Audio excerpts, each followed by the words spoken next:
Dear Aline Osorio, dear professor, my dear friends, it's a pleasure to be here and to share with you all some ideas and some reflections on institutional challenges in developing countries. That was quick. And I said I would rather have a dialogue than to talk at people. I was still finishing up my notes here.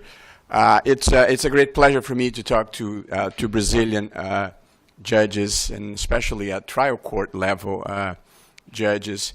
I think, I'm not a career judge, as you certainly know, but I think you've been doing a terrific job in Brazil and changing the judiciary and then the country from the bottom to the top.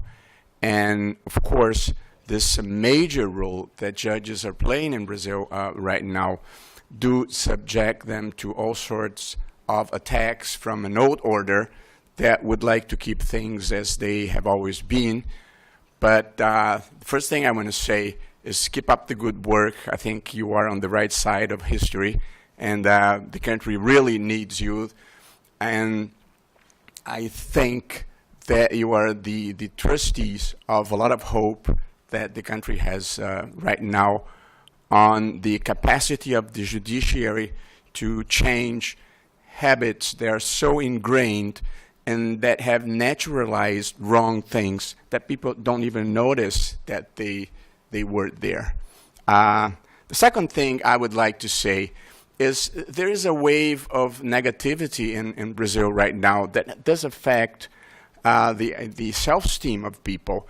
And I want to say I wasn't caught by this wave. I think we are in the process of changing paradigms, changing the country. I do think we have a great chance to refound the country on higher public and private ethics levels. And I think we should not miss this chance.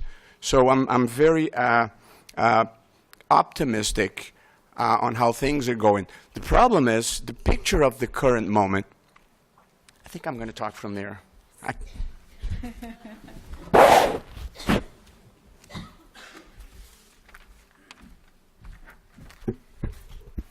I like to see people when I talk and make sure they're not going like this. I think the problem is with the picture of the moment we live in. We have a good history. The 30 years of Brazilian democracy have generated a good history, although the current picture is devastating. So I think a good sentence, a good quote that would summarize what we're going through, we can find in Antonio Gramsci when he wrote, "The crisis," wrote Gramsci, "consists precisely in the fact that the old is dying and the new cannot be born. In this interregnum, a great variety of morbid symptoms appears." So I think we are in the process of moving from the old to the new one. And the picture does reflect the morbid symptoms of the difficulties in this transition. But as I was saying, I think we are in the process of refounding the country. So I don't feel like the character of the story my good friend Carlos Aires likes to tell, that this guy went to the doctor and the doctor tells him, I have bad news for you.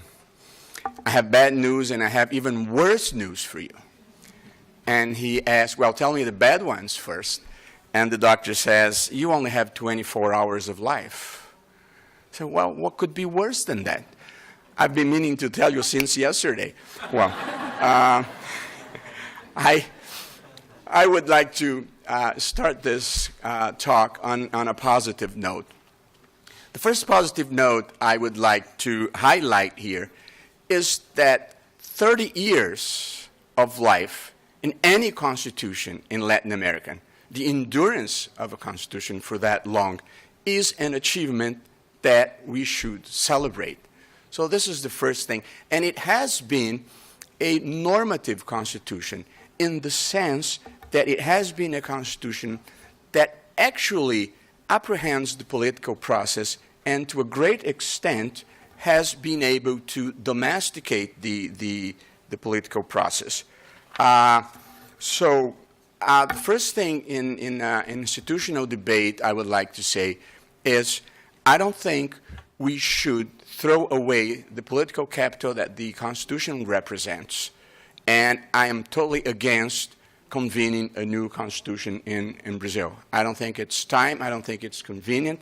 And I think this constitution, which is not ideal, has, however, helped very successfully for Brazil to make the transition from an authoritarian regime to a democracy. And I would be very scared of what could come next if we would get rid of this constitution and restart this discussion. Whoever here lives in Brasilia, I think there is a good story that can illustrate what I think.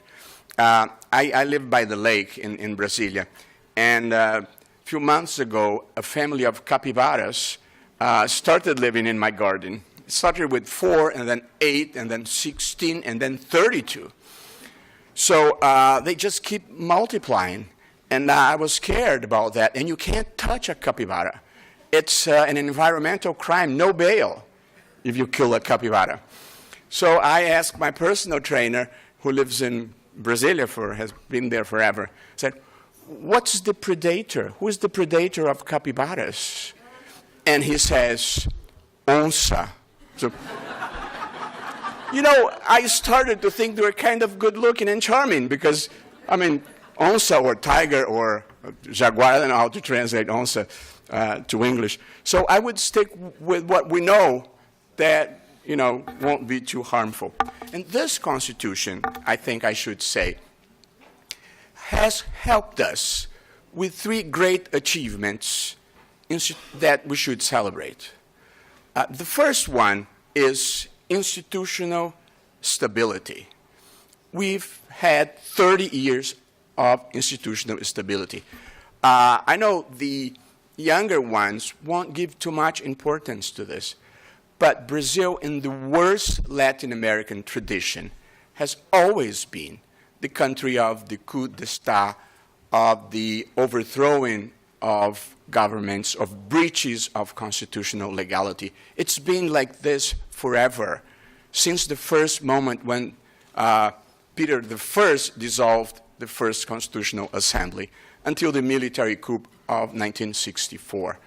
So 30 years of institutional stability is an achievement that we should celebrate. And these have been no ordinary times. We've had difficulties and scandals like the Mensalão, like the Petrolão, like the car wash operation. We've had the impeachment of 2 presidents that were elected by popular vote, and still no one ever, so far, cogitated of any solution that would not be the respect for the Constitution. So many of us who have seen the darkness of a dictatorship, we know how much we appreciate living under democratic institutions that are stable, like Brazilian ones have been. The second achievement that I think we should celebrate, and still highlighting some positive aspects of these 30 years, and the point I'm trying to make is the snapshot of this moment is dramatic, but the movie of the Brazilian democracy, the 30-year movie of the Brazilian democracy, is a fairly good one. So the second achievement I would like to highlight here is monetary stability. Whoever is over 40 here, there are a few of us that are over 40 here, knows the horrors of hyperinflation and how terrible it was to live with all those failures, those economic plans that never worked, Cruzado 1, Cruzado 2, Bresser, Verão, Collor 1, Collor 2, and the dramatic situation that it was living under hyperinflation. always noting that hyperinflation is very cruel to the poor, because whoever has money and capital, you can preserve it in financial markets. But if you're living on wages, you just see your money devaluate every day. So hyperinflation was one of the causes that aggravated this abyss of inequality that we still have in Brazil. And then in the mid-90s, we were finally able to tame inflation, and although it haunts us every once in a while, we do have a currency and monetary stability in Brazil, and that was an important change. And with monetary stability came fiscal responsibility. We are still learning this lesson, but one thing that is important in Brazil, and an idea that's catching up, is that fiscal responsibility has no ideology. It's not left-wing or right-wing. It's just a premise of the economy. And if you spend more than you collect, you either bring the rise of interest rate or you bring inflation. So fiscal irresponsibility is always harmful to the poor. And I think this is a lesson we are still learning, but it's a very important lesson. And it came with monetary stability, because inflation could kind of hide the mismanagement of budgets. And a third and last achievement I would like to highlight here, and I think we should celebrate, is social inclusion.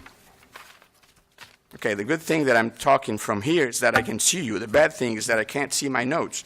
But the third achievement is social inclusion. In 30 years of democracy, over 30 million, between 30 and 40 million people in Brazil left the line of extreme poverty. In these 30 years of democracy, Brazil had the fastest growing level of Human Development Index in Latin America and Caribbean. Brazilians live now over 11 years than they used to live 30 years ago, and the income increased by 55%. And in the goals of the millennium, the goal of the millennium was, before 2015, to get 50% off the line of extreme misery, and we had almost 70% of achievement.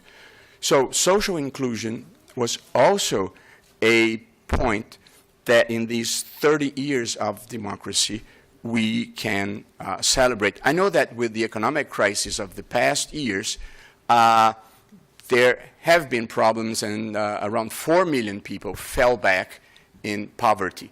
But still, the balance is very favorable.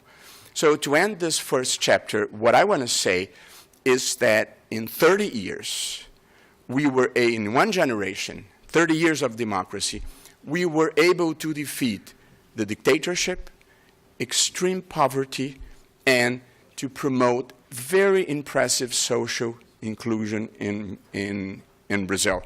So there's no battle that is invincible, I think I should say.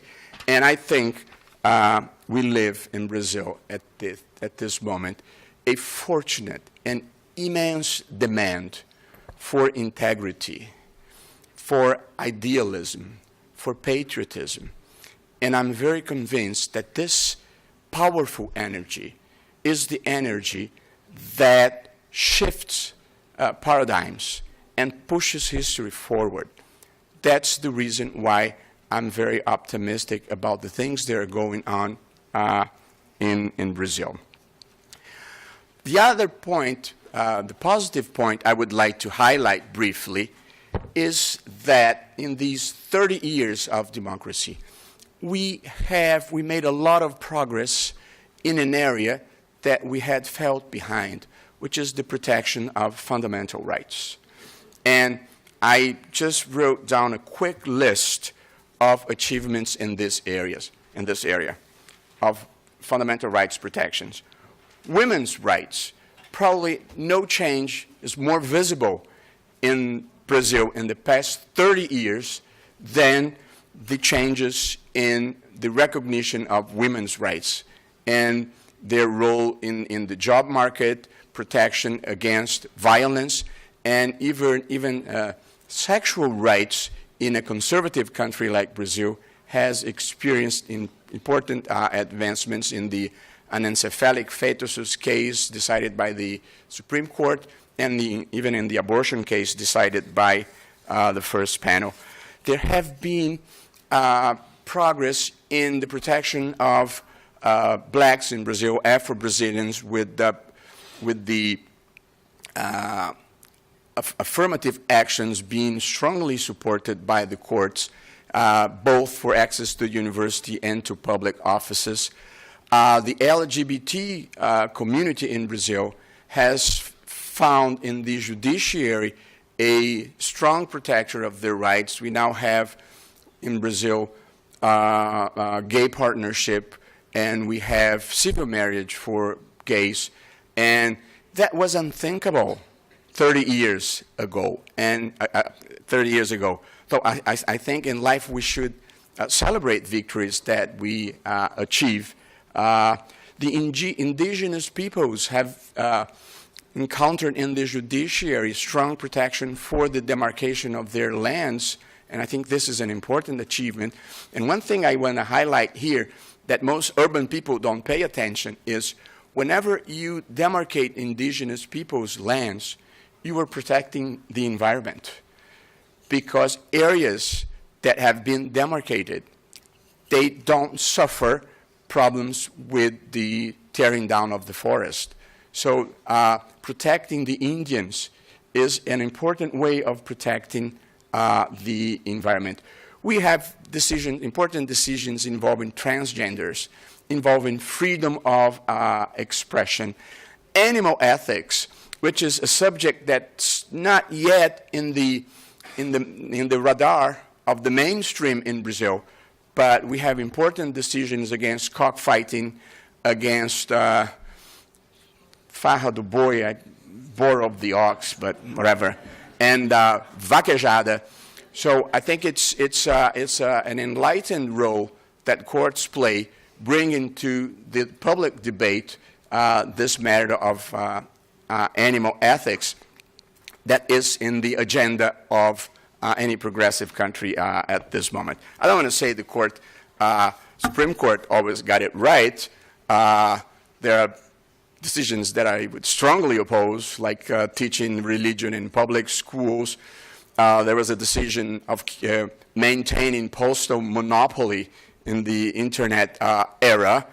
There was a decision that had very bad consequences when the cláusula de barreira, the barrier clause, the electoral threshold was struck down by the court and had as a side effect this multiplication of parties.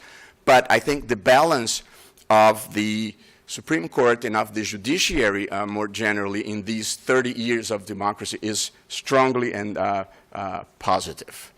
So this is what I would like to say, the good things I would like to say about this period. There being some negative points too, and I would like to highlight two of them very briefly, looking back to these 30 years of democracy. The first one, it's impossible not to point this out, is the political system. When I say the political system, I'm talking about the system of government, presidential or parliamentary. I'm talking about the electoral system, proportional, majoritarian, or mixed. And I'm talking about the party system. We have problems with the three of them. I won't have the time to explore this here, but I do think Brazil desperately needs a political reform that can reduce the cost of elections, that can increase the representativeness of members of Congress, and that can facilitate governance. I'll give a very brief example of each of them.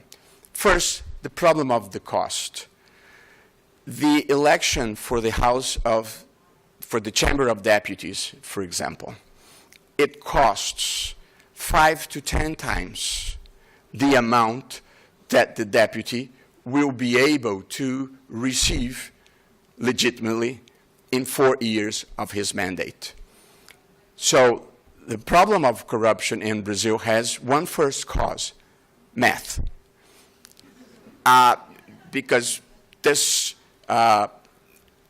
gap between what it costs and how much you can make makes the representatives go seek for this difference somewhere else. And that's where the problem starts.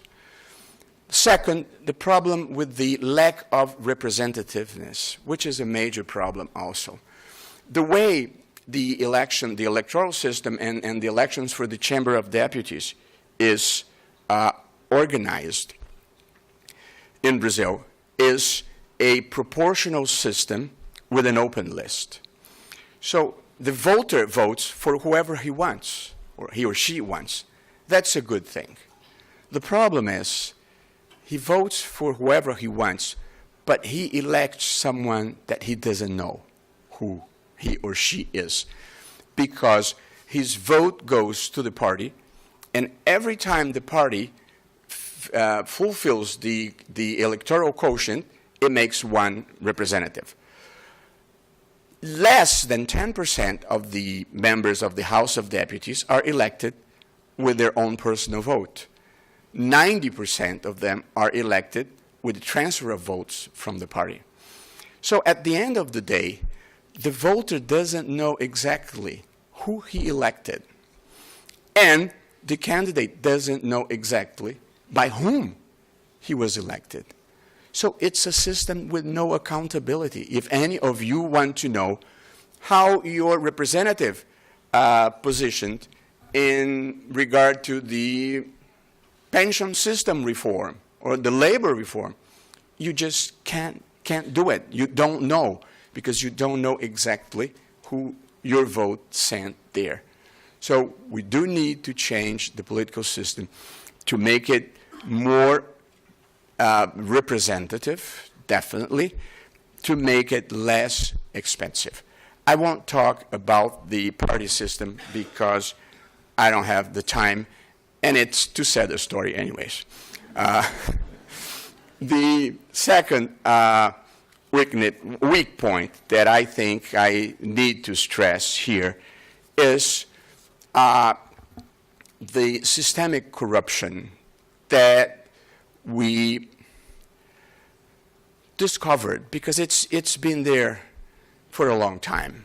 It's a cumulative process. It didn't start now. It didn't start last year. It didn't start 10 years ago. But it's a problem that kept growing. I'll be very brief in this chapter, and then I will conclude them, because we've been talking too much about corruption. But the reality is that the sense that this problem exists is fairly new in Brazil.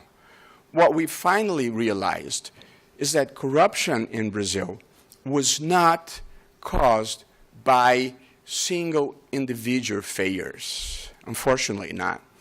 It was a systemic corruption that involved professional schemes of collecting and distributing money. A scheme to which were part public agents, private agents, state-owned companies, private companies, political parties, members of Congress, members of the executive. It's impossible not to be ashamed of what happened in Brazil. Although I think we should be proud. Probably no country in the world has had the courage of exposing a major problem like this and trying to fight it in daylight like we are doing right now. But what we realize is that corruption, as I said, was not the product of individual failures. It was the product, as I see it, of an oligarchic pact that was celebrated by part of the political class, part of the business class, and part of the state bureaucracy. A pact to plunder the state, to loot the state, and distribute privately public monies that were deviated. This is what happened in Brazil. What's new in Brazil is the reaction of the civil society. People not accepting anymore what was, of course, unacceptable. And I think this reaction by society has fostered a change of attitude in the institutions, a change in the legislation, and a change in the case law. And with cases like the Mensalão, I know that first they had tried with the Banestado case, it didn't work. The Mensalão worked better, and then the car wash operation, and then I think we are starting to change the country. But my perception is civil society is pushing the institutions, and we need to correspond to these demands of society. So I think the changes are in course, but there is, as anyone can see, a major reaction against the changes that are being implemented.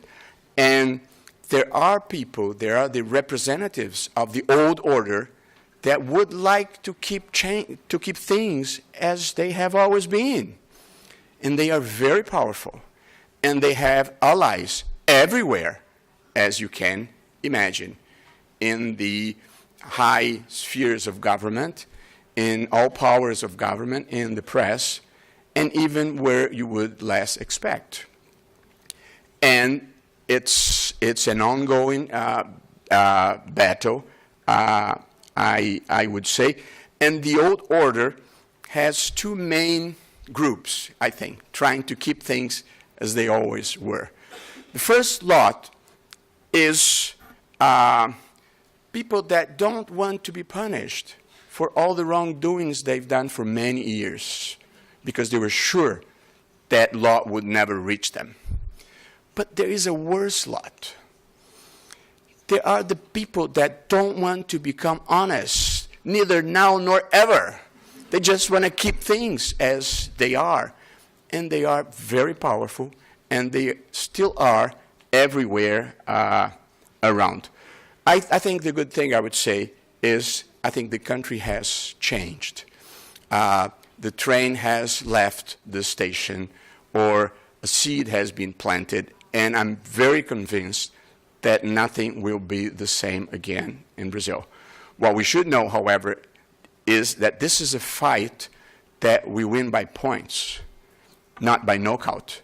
So it takes time, it takes perseverance, but we should get going. I want to use here to end this topic and then conclude with an allegory I heard with the discussion with my good friend, Paulo Barroso, who is a law professor here in Boston and a political scientist. And the allegory he used, which I found very interesting, and I even wrote it down with my own words, but it's his idea, was basically the following. Suppose an individual that is addicted to drugs. He's very functional. He still can do his job and go on living. But the addiction is killing him. It's doing him a great harm. But nobody notices that. Nobody realizes he is a drug addicted. But one day, this individual realizes he's a drug addicted, and he decides to fight the addiction. Well, in the first moment, when he starts fighting the addiction, life becomes much worse because of the typical withdrawal syndrome that any addicted suffers when he goes to this process of detox. But that's the only way for him to get healed, to fight the addiction. Well, this is a good allegory of what's going on in Brazil. We got addicted to a way of doing business and doing politics that was very corrupt. And I think we are in the process of realizing the gravity of the problem and in the process of starting the detox, starting to get rid of the drug, which is corruption. So part of the crisis we're going through right now is kind of a withdrawal syndrome from corruption. We are learning with great difficulty to create a new threshold for doing business and doing politics in Brazil.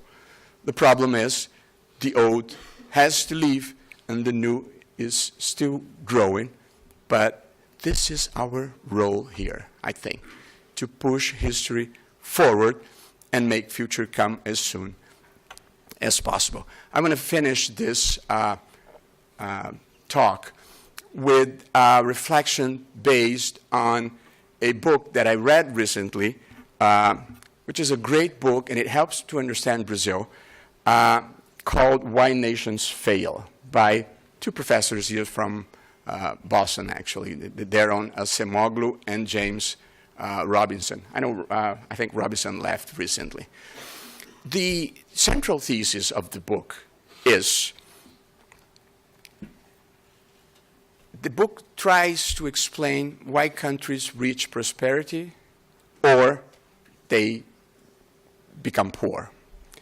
And the main argument is that countries that became rich are the ones that were able to create economic and political institutions that were inclusive. And the countries that became poor are the ones that were conducted by extractive elites that did not allow for inclusive economic and political institutions to grow. Applying these ideas to Brazil, although I think we made a lot of progress, we have not yet changed the main structural causes of corruption in Brazil, which I think are the political system and a state, a public sector that is too big, too inefficient, and that can distribute favors very broadly. And that's one problem. So we should not think that we are going to change Brazil with criminal law and punishments. That's part of the process, for sure. But we need to fight the structural causes of the corruption, and these are two of them, besides, of course, investing in education and other areas. So I think the process of creating inclusive institution in Brazil is very important to have this in mind. And I think we are living to use an expression of the same authors, a critical juncture, a conjuntura crítica. And at this point, we have this horrible ethical, economic, and political storm in Brazil. But this is the environment that creates the conditions to change the institutions and try to create inclusive economic and political institutions. I need to close because my time is over. What I want to say, as we celebrate 30 years of democracy, we have several achievements to actually celebrate, and I don't think we should disconsider this. We should not focus only in the devastating snapshot of the moment. We should look to the history of these 30 years of democracy. And these 30 years of democracy can give us some reassurance that the next 30 years will be as successful as the past 30 years generally, I think, have been. I think we are on the verge of a profound and peaceful revolution in Brazil, which is changing the threshold, the paradigm of public ethics and private ethics in Brazil. I think this is the task of our generation. This is the last task of our generation. We won the dictatorship. We won hyperinflation. We had important victories against extreme poverty. Now we have this important final battle, and then we're going to leave path for the next generation, which is raising the threshold of ethics in Brazil, starting with giving good examples. In a recently event that I went to talk, a student leader greeted me saying, Justice, Professor, I don't want to live in a different country. I want to live in a different Brazil. I thought that was a great quote, and I end with that. Thanks.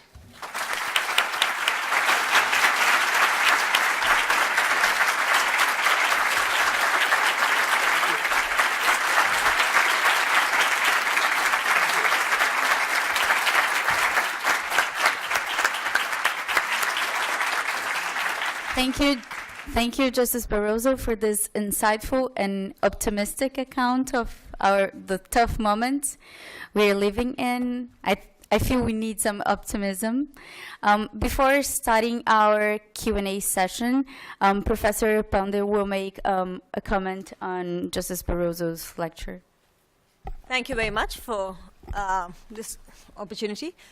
I wanted to pick up on one theme that came up at the end, which was to talk about how do you build inclusive institutions.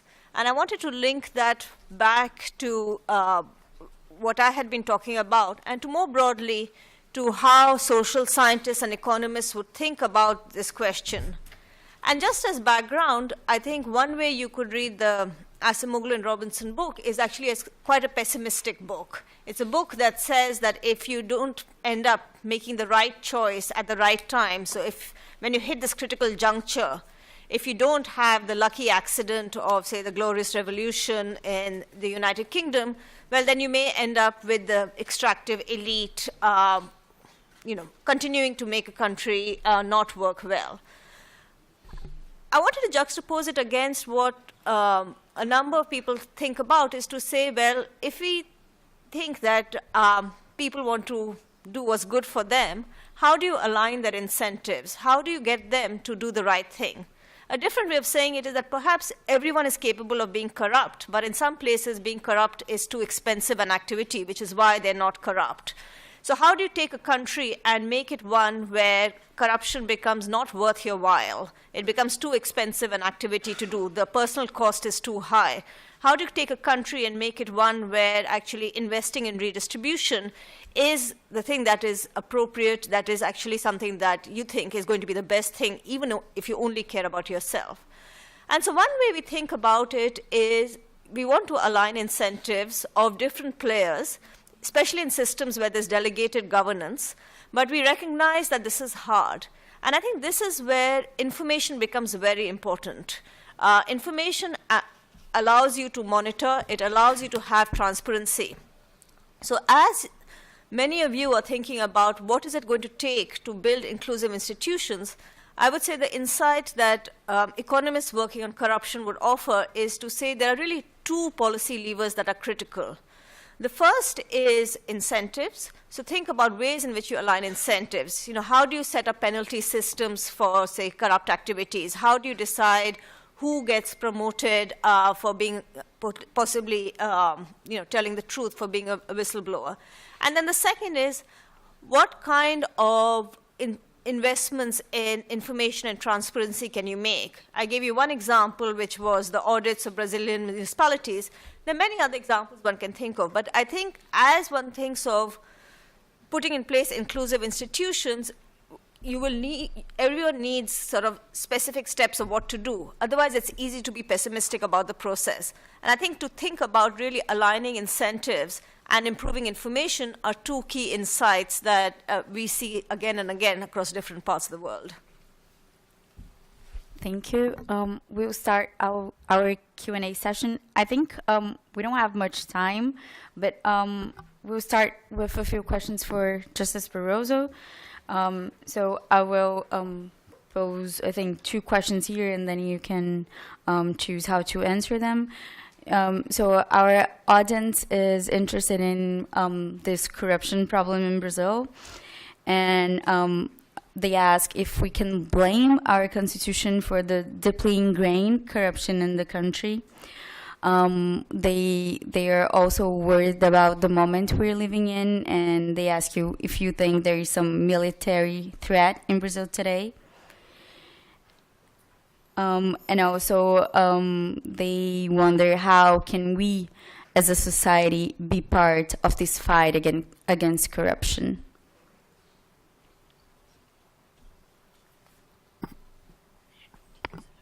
First thing I want to comment and thank Professor Pant for being here. I was so focused on what I was going to say that I didn't actually interact. And the other thing, Professor, when you speak in a foreign language, you kind of lose a lot of the rhetoric tools that you have in your own language. So when this happens, you better have some ideas or you are in trouble. So I was trying to focus on my own ideas, but it's a great pleasure and an honor to be in this panel with you. I don't share this view.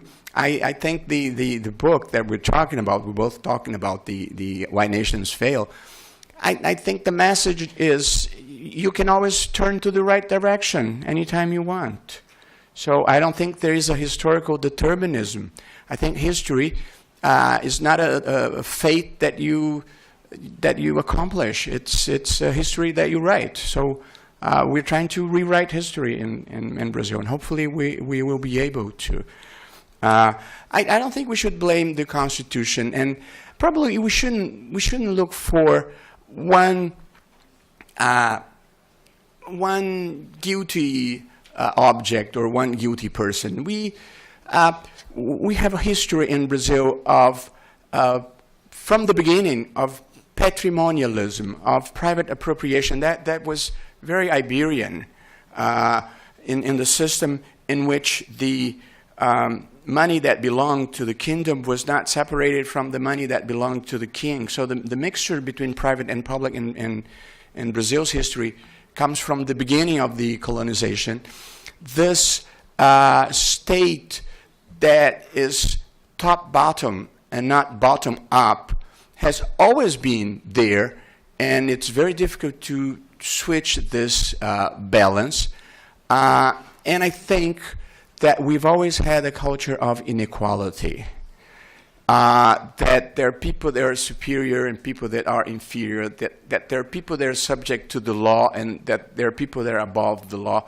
So we are fighting quite a few of these functions that have been there for many decades, for many centuries, probably since the beginning.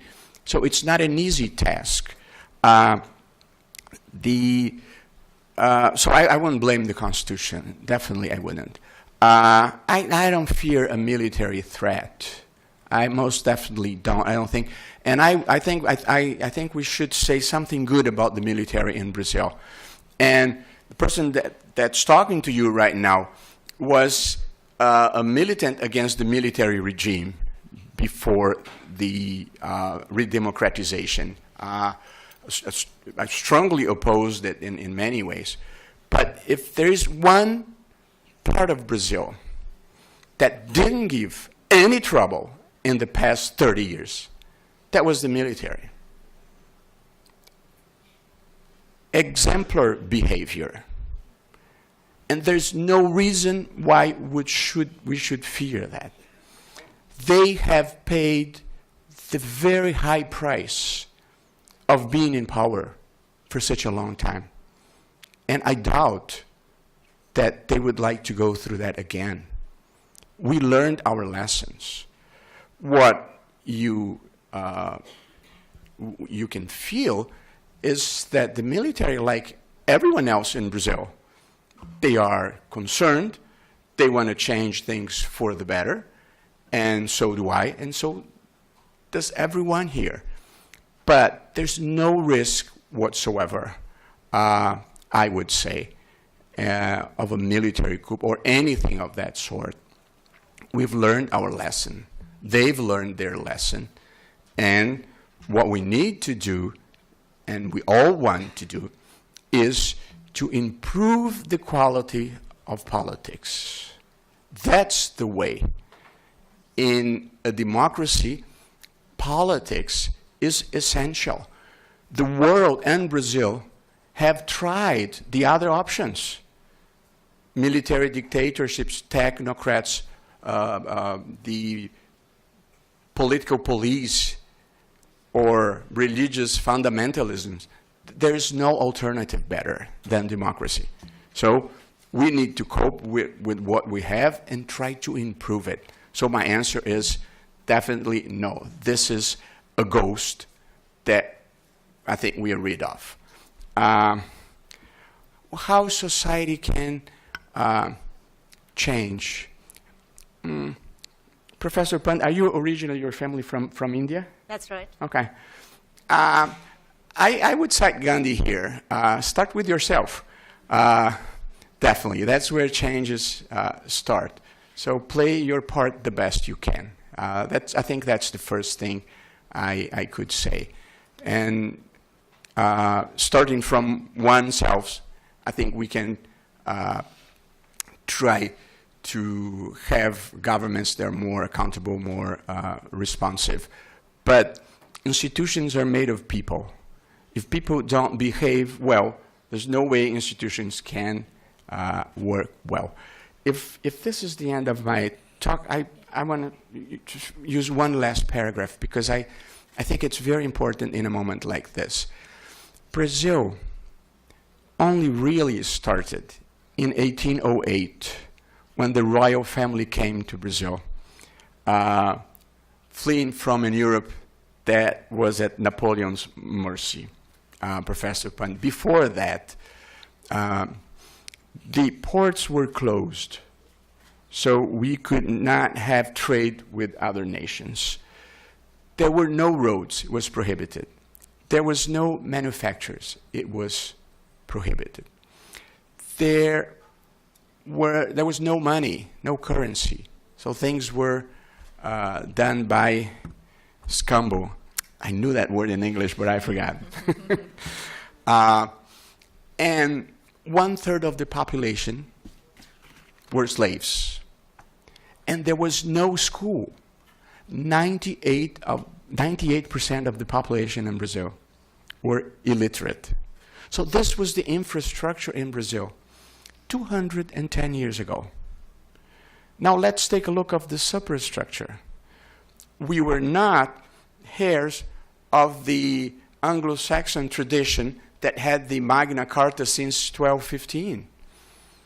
We were the heirs, very dear as our Portuguese friends are, we were heirs of the last country in Europe to end Inquisition. Last country in Europe to abolish slave trade. Last country in Europe to phase out absolutism. So with that infrastructure and with this superstructure, in 200 years, Brazil became one of the largest mass democracies in the world and one of the 10 largest economies in the world. We were probably one of the most successful countries of the 20th century. We multiplied income over 15 times. So, again, we look at the picture, it's devastating. But if we look at history, we've come a long, long way. And we have many reasons to celebrate and many reasons to be proud. Not to be satisfied, but to be proud of what we have achieved and move on and try to do new and good things. And we can't wait for things to be perfect so that we are going to start doing right things. I read these days one poster that said, life is not about waiting for the storm to pass. Life is about learning to dance in the rain. So we got to keep going. And I think the most important message, and again answering one of the questions, is that no matter what's happening around you, play your part the best you can. Thank you.